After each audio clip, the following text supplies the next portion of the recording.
TDP Allagadda MLA అఖిలప్రియకి అయితే తెలుగుదేశం భారీ shock ఇచ్చింది.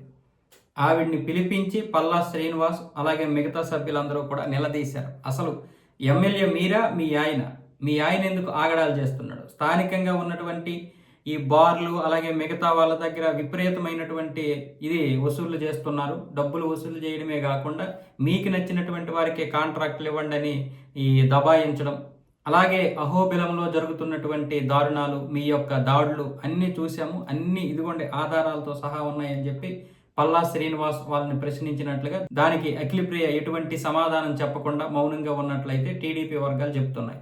ముఖ్యంగా అఖిలప్రియతో ఆళ్లగడ్డలో టీడీపీ వాళ్ళకే పడడం లేదు.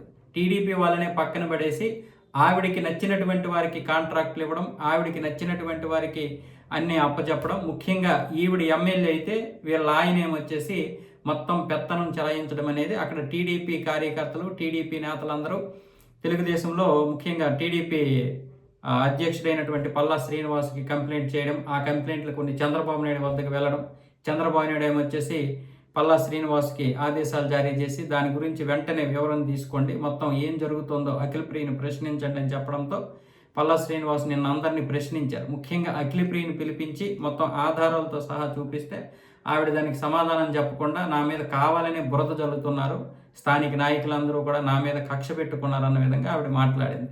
దానికి పల్లా శ్రీనివాస్ అయితే ఒప్పుకోలేదు. జరుగుతున్న పరిణామాలు మేము ప్రతిదీ ఇది చూస్తున్నాము, పార్టీ లైన్ అయితే దాటుతున్నారు, కొంచెం జాగ్రత్తగా ఉండండి, ఇక నుంచి ఇలాంటి ఫిర్యాదులు వస్తే మాత్రం పరిస్థితులు దారుణంగా ఉంటాయని కూడా బెదిరించారు. అంటే నెక్స్ట్ టైం టికెట్ ఇవ్వచ్చు, ఇవ్వకపోవచ్చు అన్న విధంగా మాట్లాడారు అనమాట.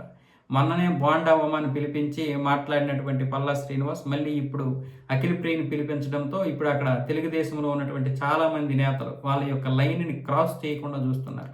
తెలుగుదేశంలో ఉన్నటువంటి ఇదే క్రమశిక్షణగా ఉండాలి, ఎవరు వారి వారి లైన్లు దాటకూడదు, తప్పు చేస్తే వాళ్ళని కూడా ప్రశ్నిస్తారు, అది ఇక్కడ నచ్చుతుంది.